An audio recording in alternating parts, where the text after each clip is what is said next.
안녕하십니까. 좋은나무교회 담임목사 이강훈입니다. 오늘 교회됨을 위한 40일 기도 세 번째 시간 같이 듣도록 하겠습니다. 오늘은 하나님의 영광과 사람의 영광에 대하여 같이 나누도록 하겠습니다. 영광은 하나님으로부터 와서 하나님께 돌려지는 속성을 가지고 있습니다. 만일 그 영광을 누군가가 중간에서 차지하거나 아니면 다른 곳으로 흘러가게 만든다면 그것은 하나님께 영광이 되지 못할 뿐 아니라 그 사람에게도 결코 유익이 하나도 없게 됩니다. 그러면 왜 사람들이 사람의 영광을 취하려 할까요? 하나님께 돌려드려야 될 영광을 자신이 갖는 것은 바로 사단으로부터 그 모든 것들이 시작이 되었고 그것이 사람에게 유혹으로 던져졌기 때문입니다. 사단은 어떻게 그런 모든 일들을 갖게 되었을까요?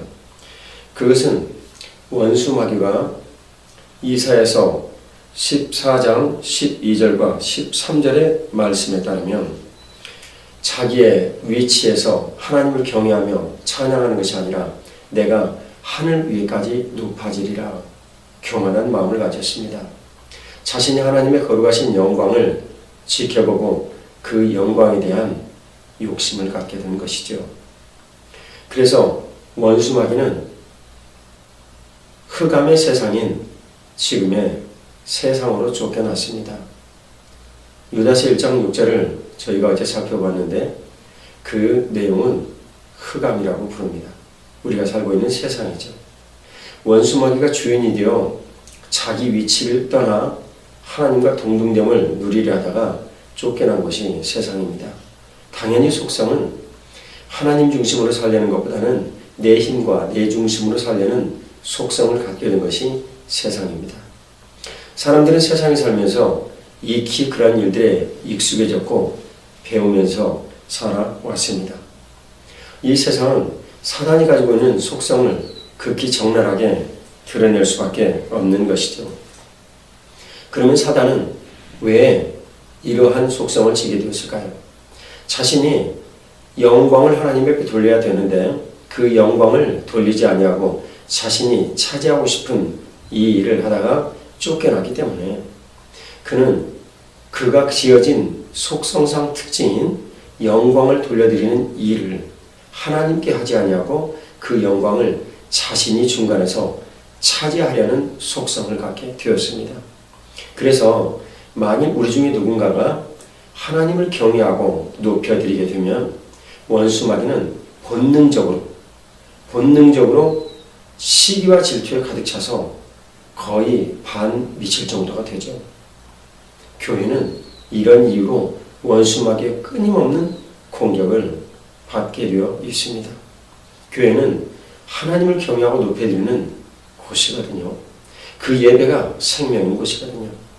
하나님을 높여드리는 생명력이 교회의 힘의 근원이거든요. 그래서 원수 마귀는 끊임없이 시기와 질투를 하는 것입니다. 우리가 만약 하나님 앞에 영광을 돌려드리면 원수 마귀는 시기와 질투로 몸을 떨게 되는 것이죠. 사람의 죽음도 이 시기와 질투로부터 왔습니다.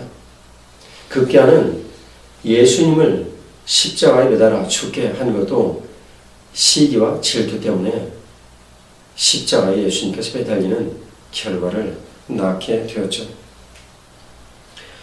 에스겔서 8장 3절에 보면 질투의 영이 북편 문 앞에서 기다리고 있다고 합니다.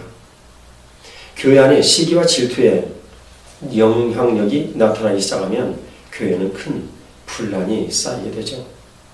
바로 질투의 영이 시기와 질투라는 무기를 가지고 성도들이 교회에서 나온 것을 기다리며 그들에게 흩뿌려 넣습니다. 사람들은 시기와 질투를 갖게 되면서 서로 비교하기 시작을 합니다. 그리고 불평불만을 시작하죠. 교회 불평불만이 가득한 곳에 무엇이 들어올까요? 거기엔 예전에는 니굴라당이 들어왔다면 지금은 이단들이 그 틈을 타고 들어온 것입니다. 그래서 이단들이 들어와 첫 번째 찾는 것은 누가 담임 목사에게 불평불만을 말하는가? 누가 교회에 대해서 불평불만을 말하는가? 그것을 찾는 거죠. 그리고는 그 사람을 유혹을 해서 자기들의 무리로 끌어갑니다. 사람의 영광을 취하려는 비교의 의식에서 결국 이단의 앞자리로 변하는 거죠. 교회에는 이 시기질투의 큰 문제가 그래서 커다란 일들로 결국 야기되게 되는 것입니다. 교회는 어느 누구든지 틈탈 수가 없는 견고한 곳입니다. 왜냐하면 예수님께서 머리가 되시고 그 교인들이 몸인 곳이기 때문입니다. 교회에서 틈을 내주지 않으면 어느 누구도 비록 원수막이라 할지라도 교회에 틈을 탈 수가 없습니다. 무언가 우리가 틈을 내줬기 때문에 그들이 들어온 것이죠. 그들은 그래서 성경에 보면 가만히 들어온 이단이다 라고 표현을 합니다. 이 가만히 들어온 이단이 가지는 책략은 시기질투로부터 시작되는 거죠. 그 일이 사람의 영광을 부추기고 사람들은 하나님의 영광 대신 사람의 영광을 취하려고 광분하게 되는 것입니다. 내가 만일 교회됨이 분명하다면 내 삶에서 그리스도의 영광이 분명하게 나타납니다. 마태복음 17장에 나오는 변화산상에서 예수 그리스도의 모습이 바로 그 영광을 나타내는 것입니다. 이사야서 60장 1절에서 4절까지의 말씀이 하나님께 영광을 돌리려고 모든 사람들이 찾아오는 것이죠. 로마서 8장은 모든 피조물들은 하나님의 아들들이 나타나기를 기다린다고 했습니다. 영광을 돌리기 위함이죠. 그러나 만일 내가 그 영광을 차지하는 주인이 되어버린다면 하나님께 돌려지는 영광은 없습니다. 교회되면 완전히 흐트러지게 되는 것이죠. 그리스도의 영광의 그 빛은 교회 안에서 사라지게 됩니다. 빛을 낼 수가 없게 되는 것이죠. 그래서 교회의 신앙생활은 시소타기와 같습니다. 만일 내가 높여지면 내 삶에서 그리스도는 낮아지게 되어 있습니다. 내가 만일 낮아지면 내 삶에서 그리스도는 높여지게 되어 있죠. 등경 위에 비치는 등불이 바로 그것을 말씀합니다. 예수님께서 내 삶에서 높여지면 내 삶에 그리스도의 영광이 가득하죠. 그건 너무나도 기쁘고 감사한 일입니다. 우리가 우리의 모든 삶에서 그리스도의 영광이 충만할 수 있다면 우리가 무엇을 더 구하겠습니다. 우리가 구할 것은 그 이상의 어떤 것도 없습니다. 그리스도의 영광 말이죠. 내 삶에 충만한 그리스도의 영광은 우리 삶의 최고의 복입니다. 그러면 이 그리스도의 영광이 어떻게 드러날까요? 그것은 교회됨의 영광으로 나타나게 됩니다. 내가 예수 그리스도께서 머리가 되신 교회에 분명한 지체가 되어 그분과 연합이 되어 같이 살게 된다면 내 삶에서 그리스도의 영광은 자동으로 나타나게 됩니다. 그리스도의 영광이 내 삶에서 나타나게 될 때 우리는 하나님께 영광을 돌려 드리는 것이죠. 그것을 빌립보서 2장 11절에서는 모든 무릎을 예수 그리스도의 앞에 꿇게 하시고 예수 그리스도를 주라 시인하여 하나님 아버지께 영광을 돌리게 하셨느니라 라고 표현하는 것입니다. 만일 저와 여러분들이 교회됨이 분명하다면 우리의 모든 삶은 더 이상 걱정할 것이 없습니다.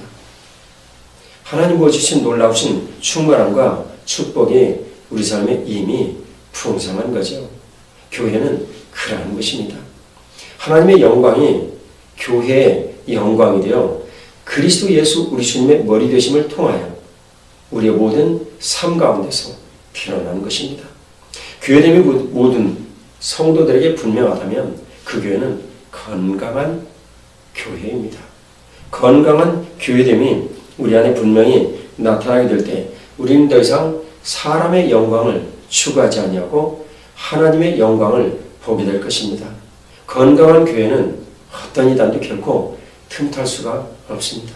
성경의 약속이죠. 우리의 머리가 되신 예수님의 약속이십니다. 그 일을 이루시는 성령 하나님의 열매입니다. 오늘 한국교회의 건강함은 교회됨이 있습니다.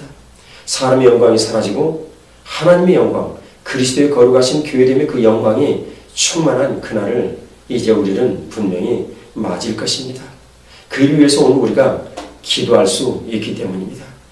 오늘도 주님의 거룩하신 그 은혜가 교회됨이 분명히 나타나는 여러분들의 삶 가운데서 사람의 영광이 사라지고 하나님의 영광이, 교회됨의 영광이, 그리스도의 영광이 충만하시기를 주 예수 그리스도의 이름으로 축복합니다. 감사합니다.